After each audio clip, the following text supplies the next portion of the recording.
everyone to today's webinar, How Hospitalists and Health Systems Can Work Together to Deliver Greater Value. I'm Erica Carbajal, writer and reporter with Becker's Hospital Review. We will begin today's webinar with a presentation, and we will have time at the end of the hour for a question and answer session. So you can go ahead and submit any questions that you might have throughout the webinar by typing them into that Q&A box that you should see on your screen. We're looking forward to hearing your questions. Today's session is also being recorded, so it will be available after the event. You can go ahead and use the same login information you used to access today's recording.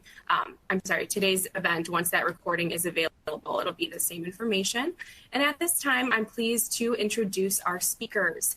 Stephen Liu is the founder and chief medical officer of Ingenious Med and a practicing hospitalist at Scripps Healthcare in San Diego. Dr. Liu is a senior fellow at the Society of Hospital Medicine and is recognized as a top hospitalist by the American College of Physicians. Ingenious Med is a healthcare IT solution that optimizes physician productivity and hospital performance at the point of care. Since 1999, the solution has facilitated more than 150 million encounters across 70% of the nation's largest health systems and physician management groups. Next, we have Ruby Sahu. She's the Hospital Medicine Performance Director at Team Health. Dr. Sahu received her medical degree from Philadelphia College of Osteopathic Medicine in Pennsylvania in 2007. She completed an internship and residency in internal medicine at Lee Valley Hospital and Health Network in Allentown, Pennsylvania. Dr. Sahu has since practiced as an adult medicine hospitalist and has been passionately involved in academic hospital medicine. She has helped develop and successfully sustain one of the largest academic programs within HCA at Grand Strand Medical Center in Myrtle Beach. In addition, Dr. Sahu notably was elected by medical staff in 2018 as the first female chief of staff in the history of the institution.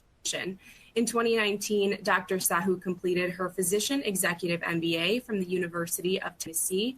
She is a senior fellow of the Society of Hospital Medicine, a fellow of the American College of Physicians, and is a member of the American College of Healthcare Executives, American Association of Physician Leadership, and Physician Women in Leadership. And lastly, we have Jason Haley. He is the Assistant Vice President of Revenue Cycle and the Chief of Business Operations for LifePoint Health Physician Services. Jason has been with LifePoint Health since 2018 and manages a team that works to enhance revenue cycle optimization and system opportunities. He also oversees payer enrollments and physician coding education and reviews for the organization. Before joining LifePoint Health, Jason served as the Chief Operating Officer and Chief Revenue Cycle Officer for a regional venture capital company focusing on physician practices and subspecialized healthcare businesses in the Southeast. Jason started his healthcare career by working in internal audit with HCA in Nashville, Tennessee. And with that, it's now my pleasure to turn the floor over to Dr. Stephen Liu to start off today's presentation. Okay, great. Thank you, Erica. So thanks for joining us, everyone. My name is Steve Liu, founder and CMO of Ingenious Med. So by way of kind of introducing the whole entire webinar, the world has changed and economics have changed, and COVID has, forced a transformation in terms of the healthcare model and sort of the roles played by hospitalists. And so, everyone needs to find innovative ways to operate. And so what we're going to do today is learn from our presenters who are kind of tackling these challenges and collaborating with their hospital and health systems to augment value without hopefully adding additional stressors to the physicians, which we'll talk about in a second. So with that, let's start off with an industry perspective. Alex, next slide. Okay, so hospice subsidies have continued to rise. Essentially 10 years ago, the average subsidy was around $100,000, and so 10 years going forward, it's about $200,000 for the average subsidy. And a big part of that is actually the median compensation. So if you look 10 years ago, the average compensation for a physician, hospitalist fees, was about $215,000. And these days, it's about 300. So it grew about 40%. That's higher than the national rate of inflation and wage growth and so forth. So the cost has increased. And there's a couple ways you can take this fact here. I do think it may be misleading, and in a way I kind of want to merge our discussion within this part of the presentation. I'll give you my take, and I'd love to hear from the panelists, but I would say, 10, 20 years ago, honestly, I think since then there's a better understanding of the economics of running and running a well-run hospitalist group. Back then, it was pretty simple. Basically, you went in, you did good clinical care. You make sure the PCP knew that you weren't going to steal their patients. That was a big, concern, and that people were happy. Essentially, they were happy. They were going to send more patients. And I'll be frank, I think a lot of groups used their hospital medicine as sort of it was a loss leader, and just to get the foot in the door and get the business and get the word. And I think you look forward into the future to today, the good news is that it worked, right? So hospital medicine is ubiquitous. It's everywhere. It's become sort of the standard of high value care in organizations. Dr. Sahu, you guys obviously live and breathe hospital medicine at Team Health. Any thoughts on sort of this, double the cost from 10 years ago? I fully agree with you, Stephen. 10, 15 years ago, we did not have nearly as many responsibilities as hospitalists as we do today in 2021. And that list of responsibilities and work outside of just direct patient care continues to grow. And so I think there needs to be not just looking at what has occurred historically, but certainly what present day expectations look like. And that's really where we add value as hospitalists as well, because we match the needs of the facility and certainly the needs of the patient population, and provide the care at the level that's required in a way that the hospitals can also be sustained and do it successfully. Yeah, I think the amount of stuff that hospitalists have taken on over the past 10 years it's significantly grown. I'm not sure what you would call, the amount, but maybe even doubled. I don't know.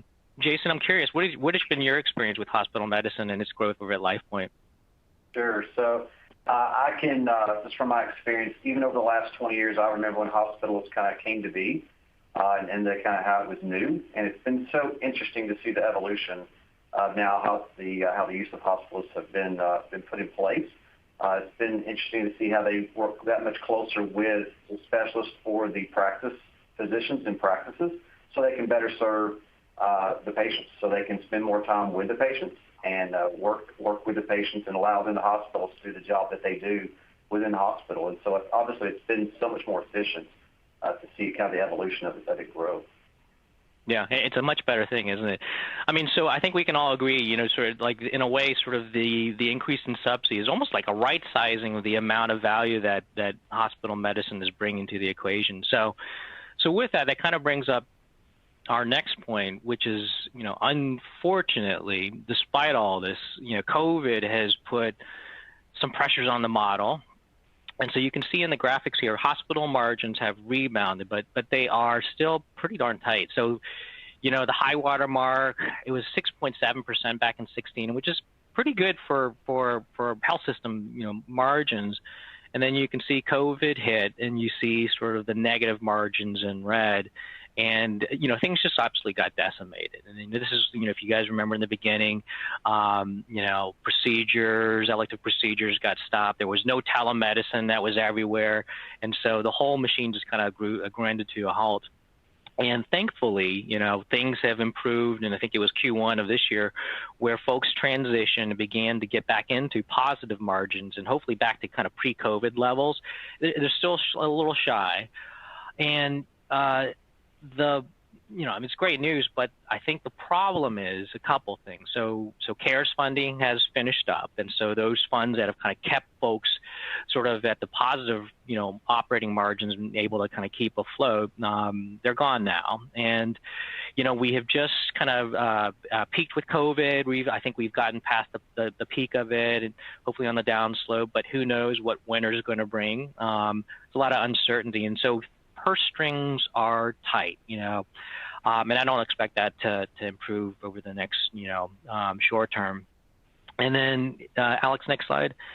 Just to add insult to injury, kicking a physician while they're down, it's just harder to practice medicine and be a clinician. So whether it's the physical toll, the mental, emotional, especially with COVID, or even just the logistics of being a physician and giving good care, there's more work to be done. Things are way more inefficient. And if you look, the stat is that 80% of physicians report feelings of burnout and that have made them want to quit practicing medicine. I'll be frank, I'm a hospitalist intensivist. I'm pretty burnt out. It's probably because I'm older now. I'm much older and I can't handle night calls, but it's tiring these days.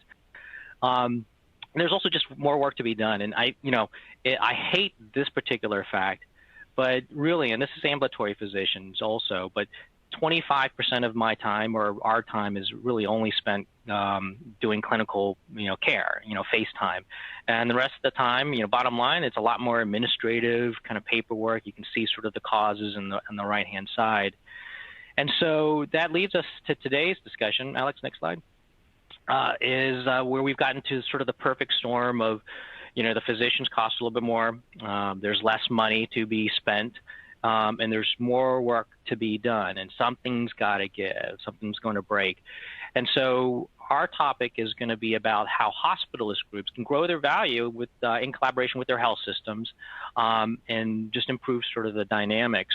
And because both of these entities, the physicians as well as the health systems or hospitals, obviously they're critical to U.S. acute care, but also their success is really tied to the hip. They really are kind of chained to each other, and so both will sink or float depending on how things can collaborate. So with that, let's move into our panel discussion. So I think the first topic I want to introduce here is, there are multiple ways to bring value, and one way to improve the value equation is actually to kind of just do more, or just do it with less kind of resources. So efficiencies, cost reduction, automation, improving productivity. And so the first question we have is, how have each of your organizations improved value through the focus on efficiency? Dr. Sahu, we'll start with you, Team Health. Sure, yeah. And as you mentioned, Steve, I work with Team Health. So we have undergone a lot of disaster management. We've been at facilities where, as an example, when Hurricane Florence came through Myrtle Beach and was projected to be a Category 5 on landing, we completely evacuated the hospital. And the hospitalist group was a huge part of that entire process, ensuring that patients were safely discharged or transferred to other facilities, and then evacuated all of our entire staff, and then got everyone safely back to the hospital in order to provide care for residents that were returning, and for the community. So we've gone through a lot of things like that. Extreme flooding during Hurricane Harvey in Houston, the unfortunate mass shooting in Las Vegas. What we went through with those, we can call them short-term tragedies because they lasted only a few days or even weeks, compared to what we've been going through with COVID. And that's been, of course, this prolonged tragedy of this COVID pandemic over a year and a half plus now. But we've learned a lot of things through those tragedies that we've gone through previously and been able to apply them to how to ensure patient care is optimized during this difficult time in a way that our clinicians are supported through that entire process as well.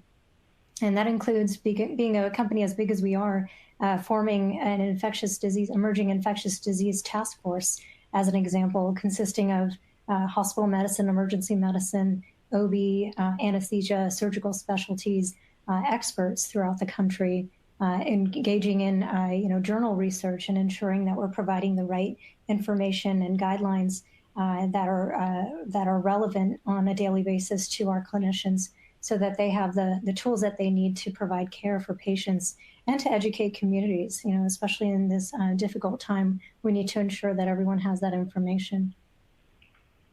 And I'm curious. So, in a way, like you could call the tragedies, or even just stressors, right, on the system that are out of sort of the normal kind of day-to-day operational stressors, kind of in a way force sort of an evolution of the practice, and force maybe from a survival standpoint new best practices or ways to kind of think about it outside of, like the infectious disease or ways to handle sort of, these spikes?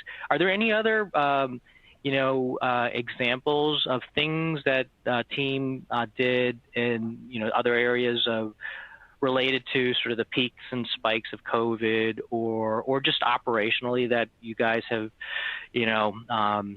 found efficiencies in that became sort of best practice for the entire organization? Absolutely. We have actually performance improvement teams consisting of physicians, nurses, administrators in various service lines. So we have an entire team for hospital medicine, another team for emergency medicine. And what that team does is go to different facilities. I'm lucky enough to be a member of that team. It's a very fulfilling position. And we work with hospital medicine teams, for example, throughout the country in order to help with barriers that they're seeing, whether it's related to COVID, increased length of stay, inefficiencies in the system. However, we can help the hospitalist team and facility accomplish their goal of improving patient care, we do. And it ends up being a very effective way to ensure our physicians are getting the support that they need, whether it's going there physically in person and helping the team, streamline the workflow, observing multidisciplinary rounding and improving that. We do a lot of different activities and education for our teams in that way.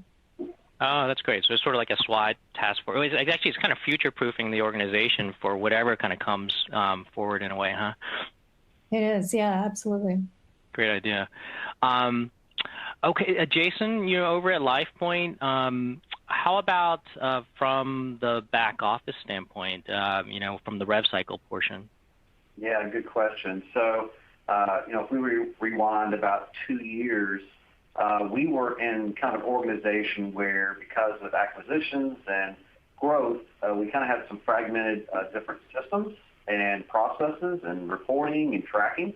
And so we've gone through, over the last 2 years, a pretty significant consolidation of our business offices through the organization, not only operationally, but also from a system perspective. And now that the vast majority, 80-90% of our organization is consolidated from a business office perspective and from a system perspective.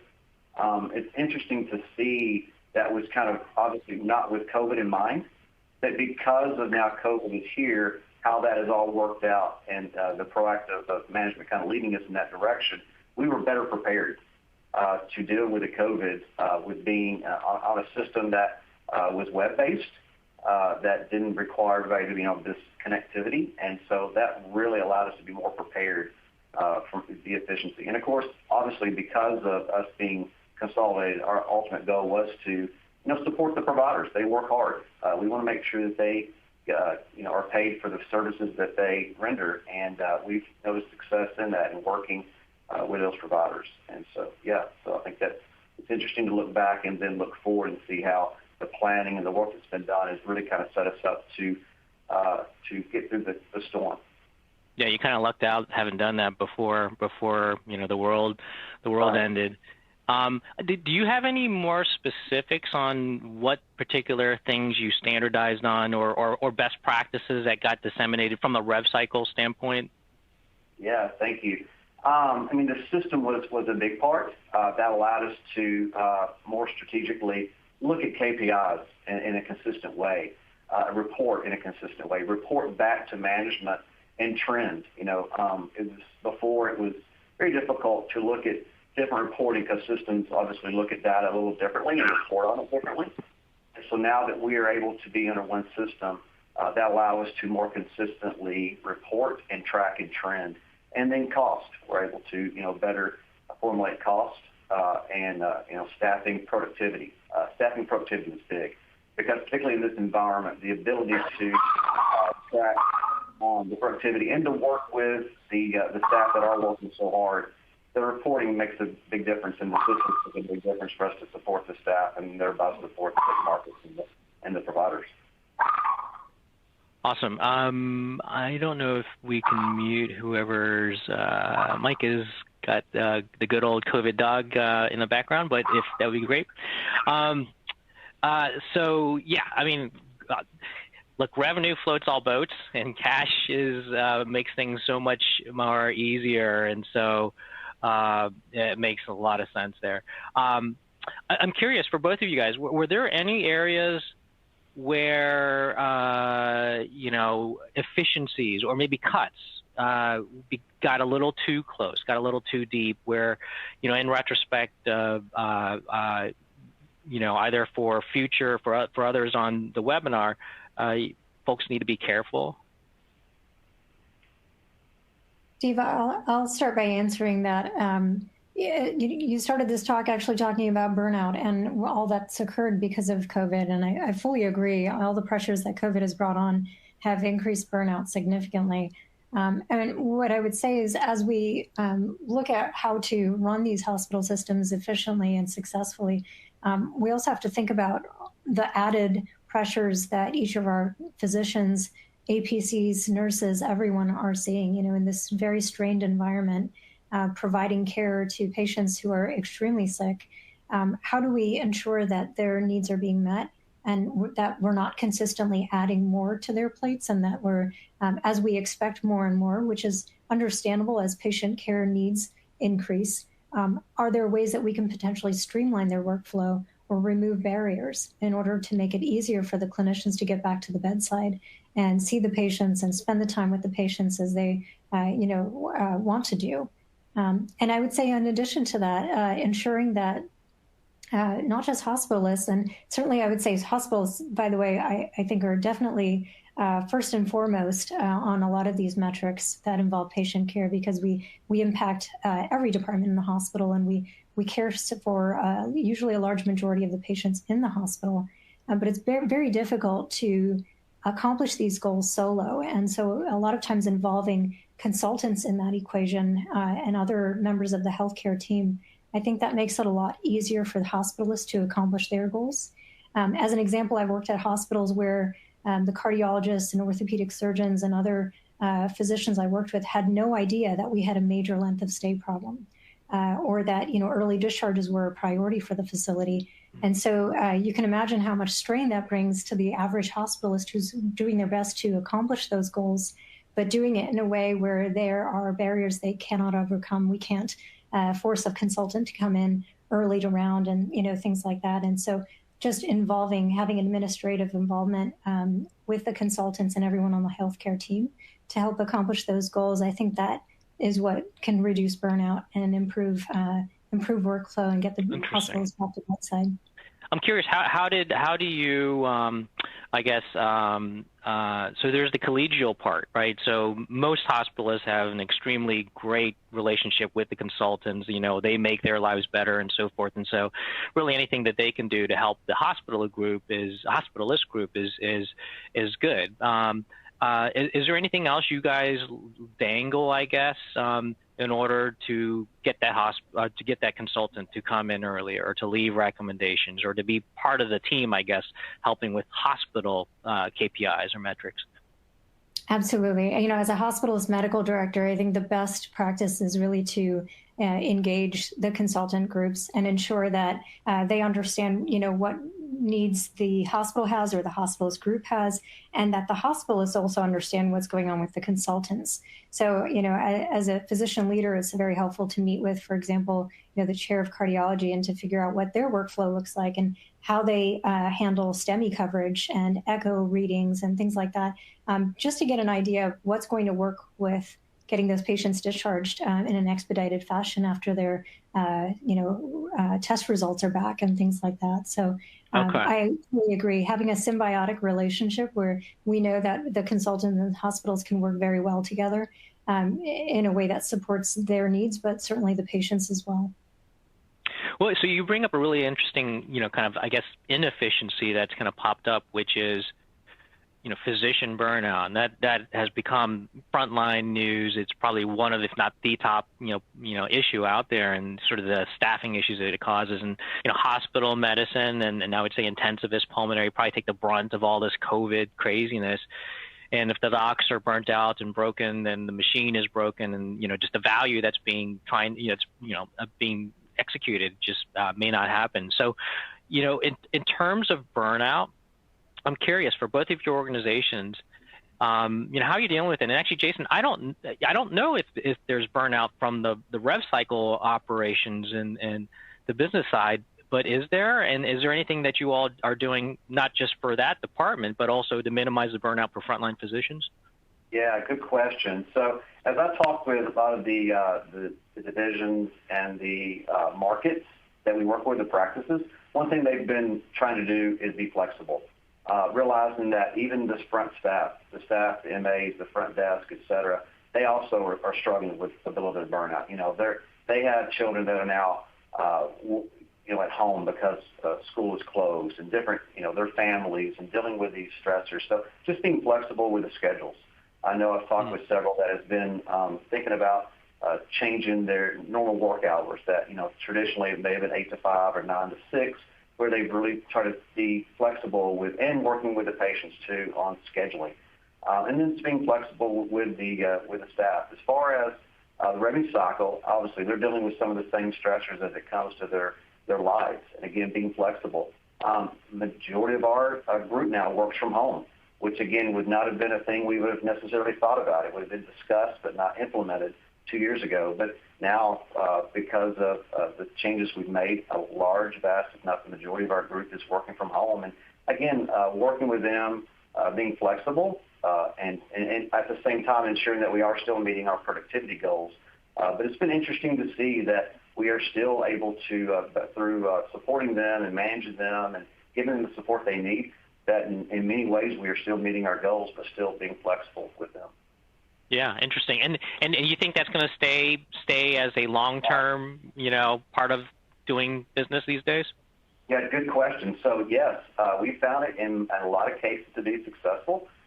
People are working, well at home in their environment. It's obviously more efficient, saves a lot of time traveling with their home life. And so as long as we can show the productivity there, we have worked in that direction for sure. So I just as a side note, I've always been working remotely, and so I know a lot of our staff, when they started working from home, I think they honestly had a freak out of how much they started working, because they're, the work-life balance, and you end up working until 8 o'clock or 9 o'clock at night, and there's probably a spike in productivity actually from that. So Dr. Sahu over at Team Health, I'm curious, helping the physicians, because you're right, there's a lot of stuff being put on their shoulders and new stuff. How are you minimizing, this constant burnout, wave? Yeah, that's a great question, Stephen. As I mentioned in the past, we didn't have to deal with this prolonged type of event where there's continual stressors. For one thing, I know productivity is monitored very closely, but to a point where we can very easily see where a site is in need of help, and typically we're not waiting until the numbers come out to see that. We have great communication with our leaders that are there at the facilities to know when they need help. And thankfully, we're able to match, sort of like a supply and demand type of thing with hospital medicine. To allow, for example, physicians, when the pandemic began in New York State had a high number of COVID cases, we flew physicians from Florida to New York to help out with the need there. And conversely, when Florida's cases went sky high and New York's were falling down and under control, we had physicians fly from New York to Florida. And so there's a lot of that happening, even between El Paso and Austin. Same type of thing where we can match where we have physicians, working at a site where maybe the volume isn't as high, and they can help out at places where they do truly need that help. And I think that that way of staffing is pretty unconventional, because prior to COVID, we really didn't have these huge volume surges like we're seeing now. But in addition to that, I think mitigating burnout goes far beyond staffing, right? And I think we need to continuously have that conversation about burnout, ensure all of our clinicians are aware of resources that are available within Team Health. And there's a lot of resources that we're giving to our frontline leaders in order for them to kind of be proactive in ensuring that clinicians are not getting burnt out. But if they are at that point, knowing how best to deal with it. And what kind of resources are those? Sure. We have a lot of leadership guides in order to educate even the most unfamiliar leader, one who's not very familiar with burnout and wellness and resiliency, and making sure that they're aware of that. And it comes in various forms because learners learn in various forms themselves, right? So we have webinars and protocols and specific documents and algorithms that can be followed in order to properly assess clinicians, to know what level of burnout they're at, if any, or where their resiliency is, and also to know how to approach that physician or APC to really make sure that they're getting the support that they require. Awesome.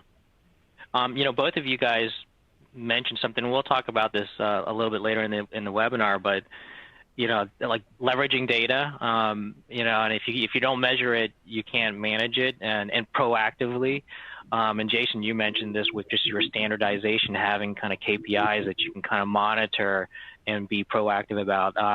Data is pretty key. So, okay, so Alex, next slide. Let's actually move to our next topic, because there's a point where you can minimize the inefficiencies and so forth and cut costs and all that, and you can't really squeeze any more water from the stone. And so, for the value equation, the next step is really just expanding sort of the value that that's being provided, that a hospitalist group, in terms of either new services, expansion of roles, or just non-traditional support. And these days, there's a lot of pressure for just a bunch of out-of-the-box things.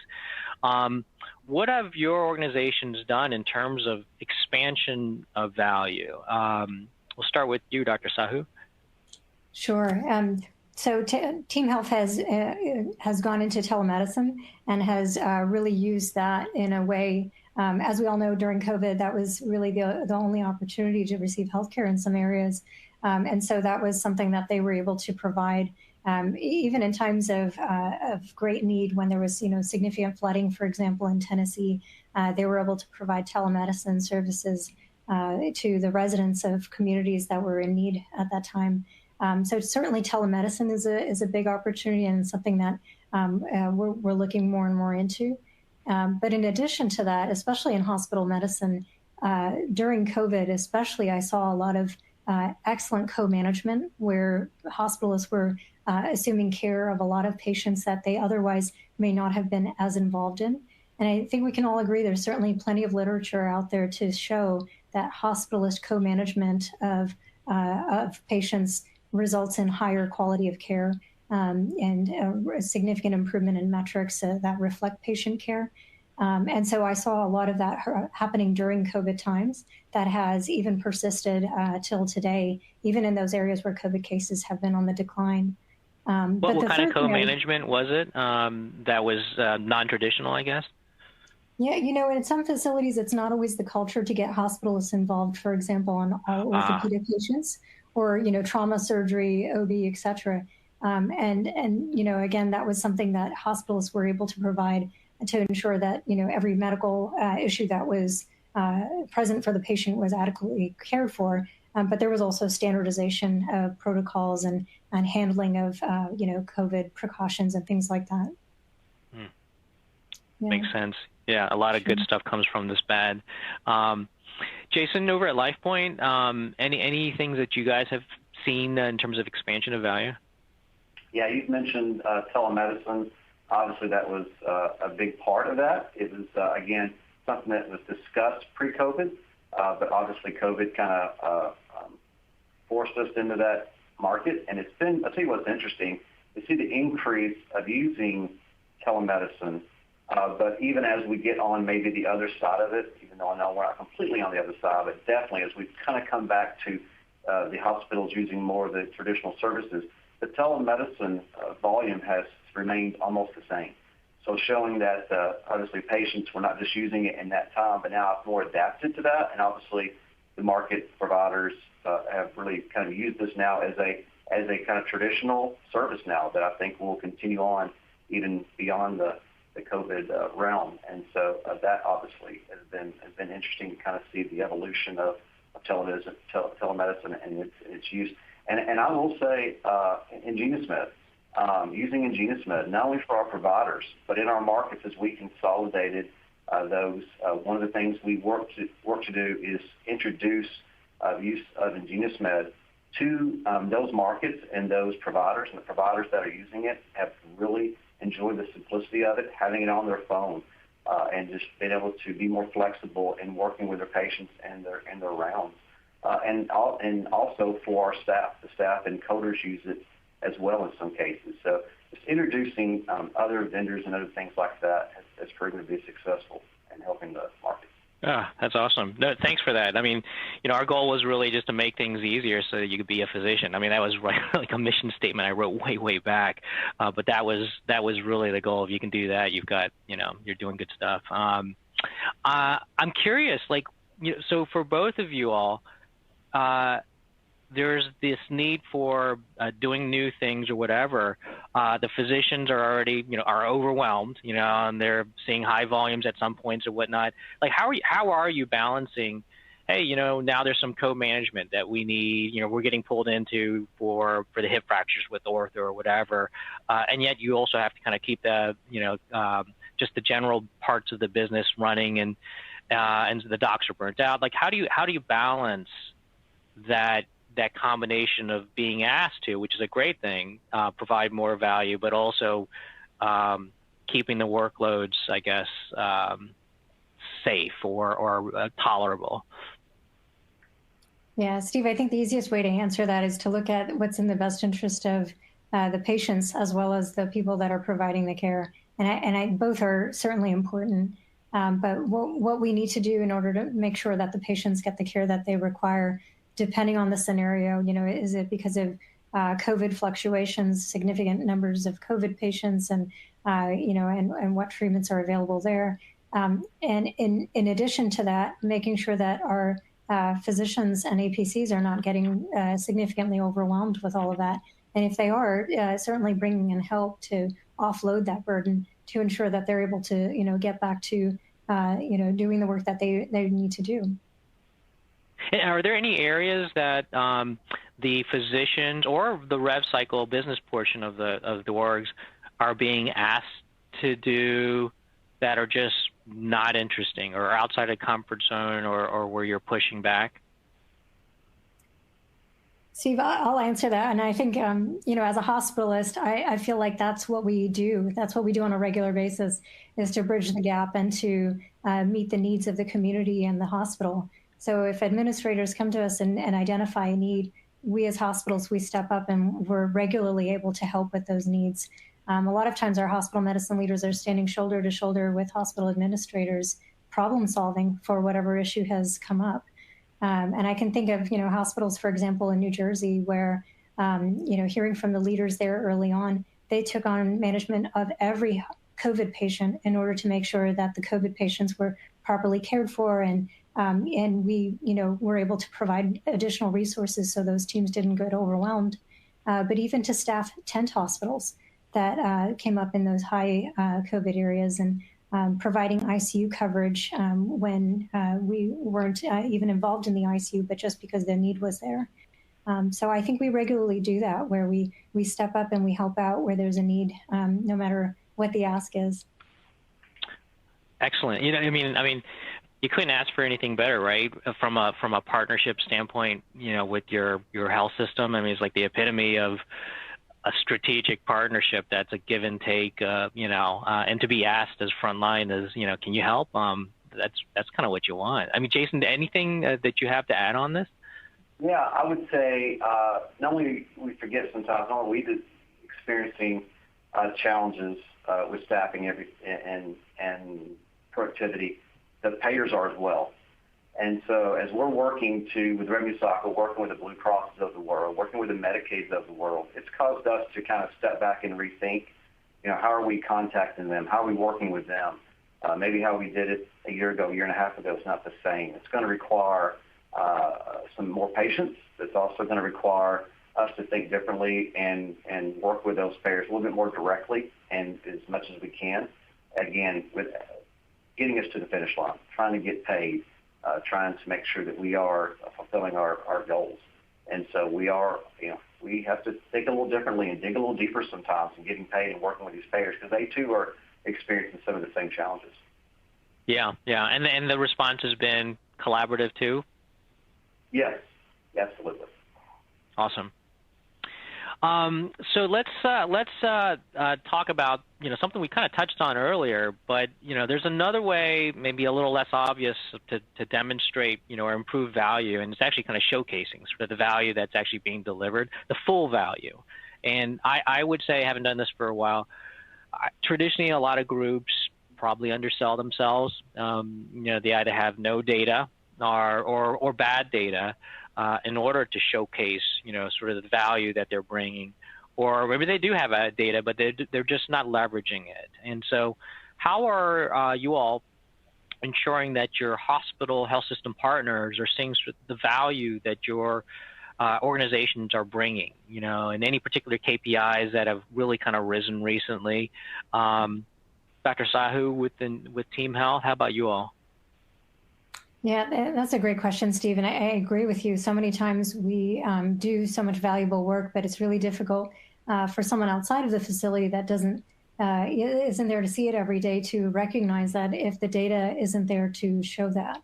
And that's something that, typically we're getting a lot of our data from hospitals or health systems. But Ingenious Med actually allows us to harness a lot of that data and compile it on our own. And then we can do some great comparisons either at the national level, health system level, or even facility level. It really provides each individual facility leader to show what metrics they need to work on, or what things they're really adding value to. And I think, especially as a practicing physician, that it's very helpful to see how my performance is, my level of care in comparison, especially according to the data. I might feel that I'm doing really well with my length of stay and readmission data, et cetera. But sometimes it's really helpful just to see the data and just show a comparison of my data versus my colleagues, and to make sure that there's good, best practices that are being shared, and there's good standardization for some of these things, even if it's just to help bring awareness, but also to make improvements for patient care.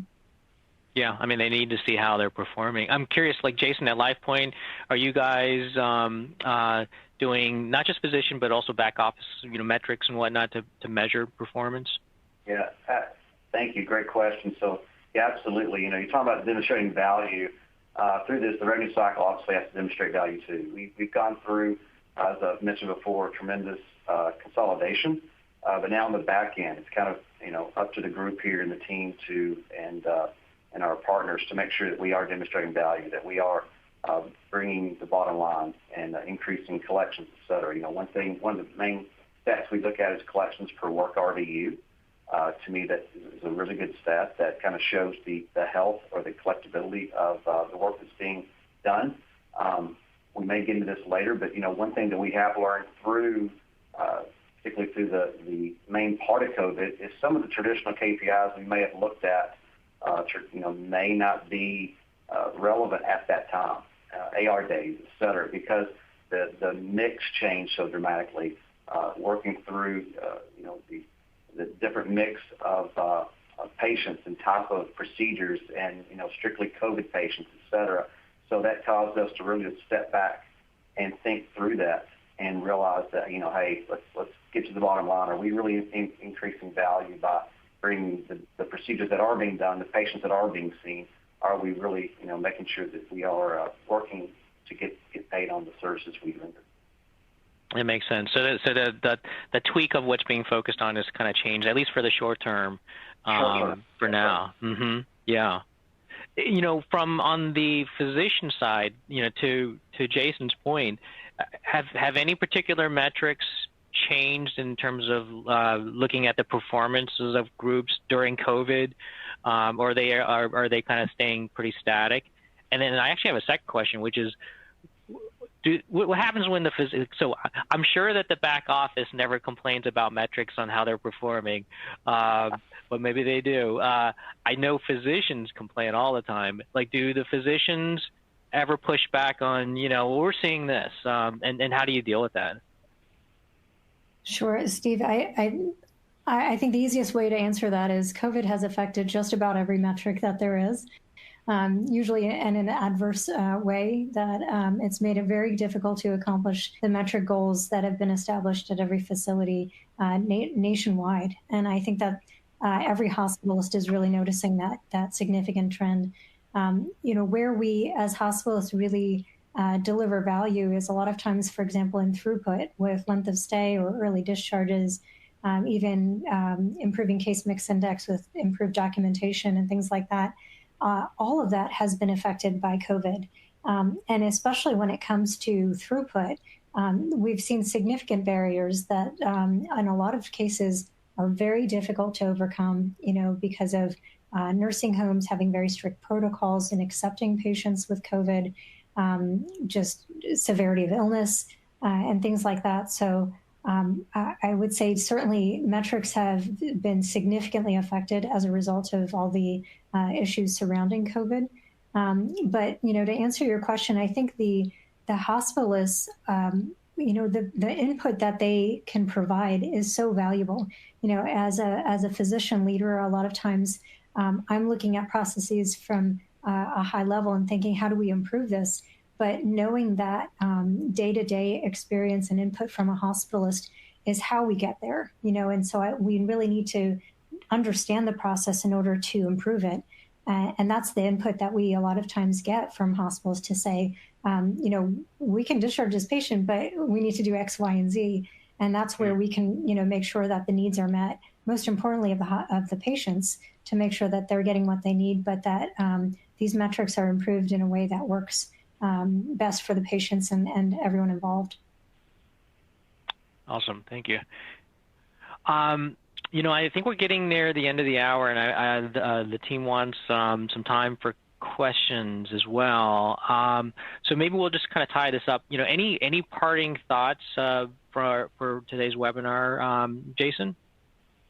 The only thing I would say is, I think I've mentioned this before, it's just being flexible. I think that's one thing we've done, and create that team environment. I think about, again, the markets we work with, the practices, they're on the front lines. They see the circumstances. They're the ones that are there that's, seeing the stressors every day, sometimes, and turnover and being flexible. But obviously, I think of a particular situation related to coding, and that a lot of the coding would be done there at the market level. But we realized that because of the additional work and stressors at the market or practice level, we were able to, the team was able to take some of those burdens off and work and centralize some of those functions, at least for the interim, right? So then that allows the market there and the practices to concentrate on serving the patients. And that's just one example. But again, just kind of thinking bigger picture and thinking, how can we better support, what items can we take off of them so they can better serve the patients and provide service to the providers, support them. And we can take some of those items off of them, at least for the interim, to make them successful. I love that. Yeah. It's that willow tree that's going to survive this COVID storm, right? Not the inflexible oak tree. Dr. Sahu, any parting thoughts on your end? Yeah, I wanted to mention too, I fully agree with the comments made by Jason. Being flexible is absolutely going to be paramount with all the changes that we're expecting post-COVID, whenever that comes. But also ensuring that we're including clinicians in the process of these changes that occur, making sure their input is factored in as we go through a lot of the changes that we're expecting.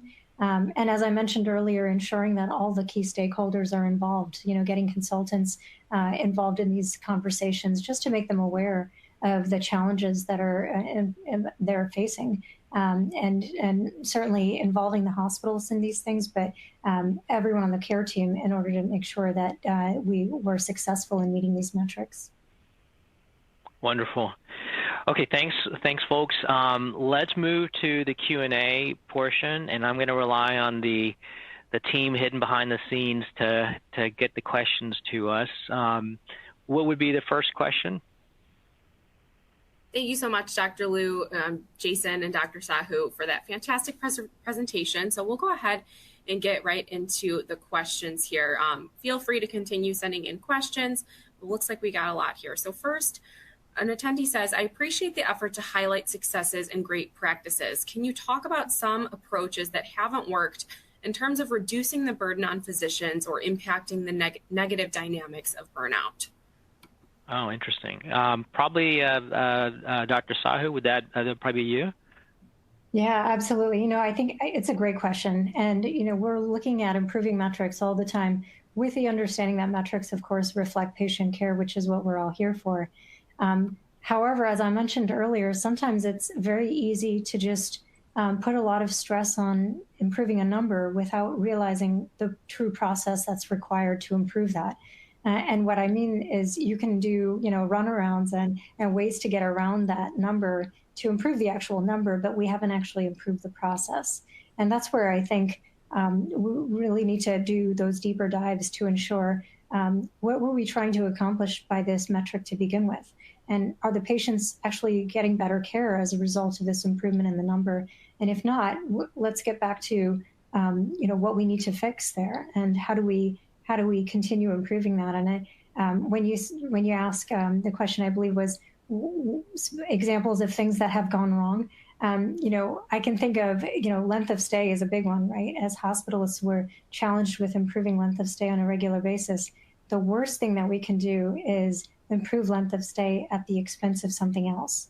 And so, thinking about length of stay from an angle of, we all know patients will do better not staying in the hospital longer, right? And instead getting them safely out of the hospital as soon as they're ready. But at the same time, we don't want it to be at the expense of discharging too early and increasing readmissions, for example, and having the patient come right back to the hospital.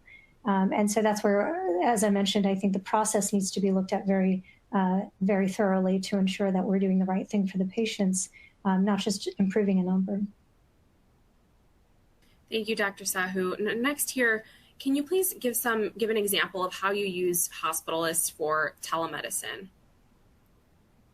Sure. Yeah, that's a great question. And telemedicine, as we all know, is still so new, and it's still sort of in the evolving phase. One of the ways that it can be used is just having hospitalists and their times off, fielding the calls as they are able, as they sign up and volunteer to do, or are willing to do, I should say, on their time off. So are you talking like cross-cover type calls and all that? Yeah, cross-cover is a great way to do it. That could be for, certainly night coverage, but, specifically for telemedicine in the community, it can be done in that manner as well. I know there's some programs where we do that for night coverage in order to either offload the call cross-coverage burden for the night team that's there doing admissions, or just to meet the need of the facility. So it could be a physician that is able to do that from a remote facility, has access to EMR and able to pull up patient information and just meet the needs in that way. Absolutely. Now, Dr. Liu, I think I'll direct this question to you here. We've had some wrong terms with leveraging IT to improve certain processes within our organization. Is there a dark side here, and what can we do to protect ourselves from making things worse? Oh, okay. Great question. Yeah, there's definitely a dark side of technology. It's neither good or bad, so it can go both ways. In term, how do I? So I've been through it, at the ground level of being a physician, and technology being thrown at me that hurts, and then obviously it can very much help in many ways.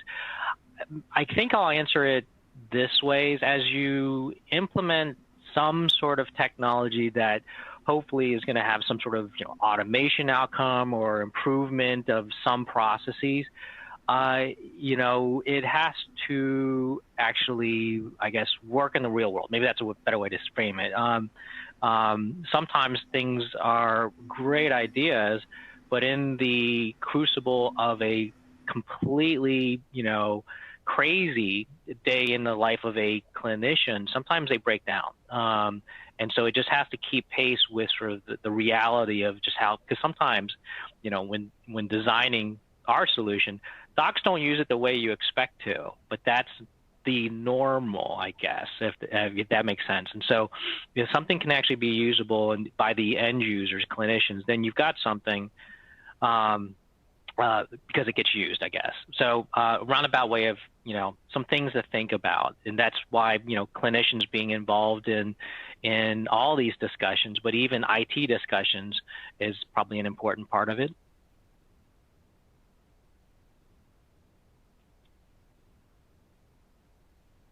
Oops, I'm sorry, I'm on mute there. Thank you, Dr. Liu, for answering that question here. Next, this one is probably best for Jason. Have you measured, or are there any general outcomes or statistics coming from your revenue cycle standardization drive? Yeah, great question. So, our goal, I will tell you, was not necessarily to reduce cost in that consolidation, although that was an outcome of that, an effect of that. It was really to, twofold: increase collections, and then to help standardize data and to better make better decisions now that we have a standardized reporting. And so, yes, we have been able to increase collections, but because of that, we also were able to better report on trending and data for KPIs and measures. And again, that allows us to make better decisions. That allows us to find where trends are, opportunities, and then share those with senior management so we can make that a great question. Now next here, can you please further elaborate on core management of services based on Dr. Sahu's insights and how they're used to elaborate care? Can you be a little more specific? I want to make sure I'm understanding the question properly. Let's see. I think we might have touched on this one, so let me jump to another one. Dr. Sahu, how do you measure metrics for your physicians tied to patient care, such as LOS or readmissions?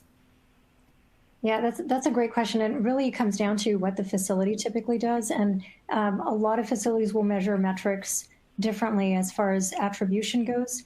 So does the metric, for example, go to the discharging physician or admitting physician? All of that is typically determined at the facility level. And, there will certainly be standardization within a health system in order for them to be able to compare apples to apples. But team health typically does not change from that. They'll, make it so that the physicians that are there at the facility are able to get the data from their own facility and use that accordingly. Now, there is standardization as far as improving those metrics to obtain best practice, meaning that, if there's support that's needed in order for them to accomplish the goal that the facility has set, we can help with that. But we are typically not the ones that are, recording or changing those metrics. Great, that's really helpful for us to understand there. Now, lastly here, probably time for one last question. So, do you provide KPI report cards to the hospitalists? And if so, are there any financial incentives or compensation tied to either both individual or team KPI outcomes? Sure, Eric, I can take the first stab at that. I would say physicians and APCs that are in hospitalist groups are typically aware of what KPI metrics are tied to any priorities given by the hospital. So if, let's say, length of stay or early discharges, patient experience scores, et cetera, of the hospital, the physicians and APCs should certainly be made aware that those are priorities for one reason or another. And certainly, I think the idea of report cards can vary, but absolutely that data is available for all of the hospitalists to see. Certainly the hospitalist medical director has the ability to pull that data and present it either at their hospital's group meetings or by email or both to ensure that everybody is aware of where they stand with each of those. And as you can imagine, a lot of those are group metrics, but some of them certainly can be differentiated at the individual level as well. Yeah, I'll just add to that. I think, this answers one of the other questions, but standardization of these KPIs. A lot of times the best way to do it is actually from a lot of the claims data, because one, it's the physicians who are doing it, so they can't argue with it because it's their data.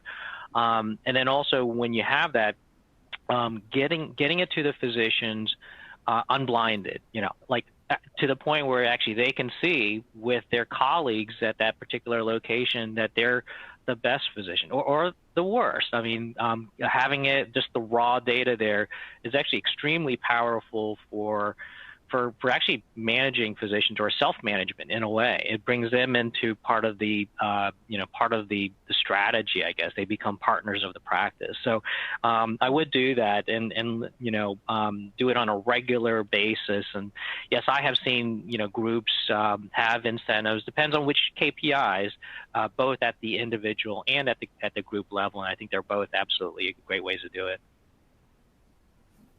Well, great to hear. Thank you, Dr. Liu and Dr. Sahu. That is all the time that we have for today. I want to thank all of our presenters again, Dr. Liu, Jason, and Dr. Sahu, for an excellent presentation today, and to Ingenious Med for sponsoring today's webinar. Please enjoy the rest of your day, and we look forward to having you at future webinars. Thank you, folks. Thank you.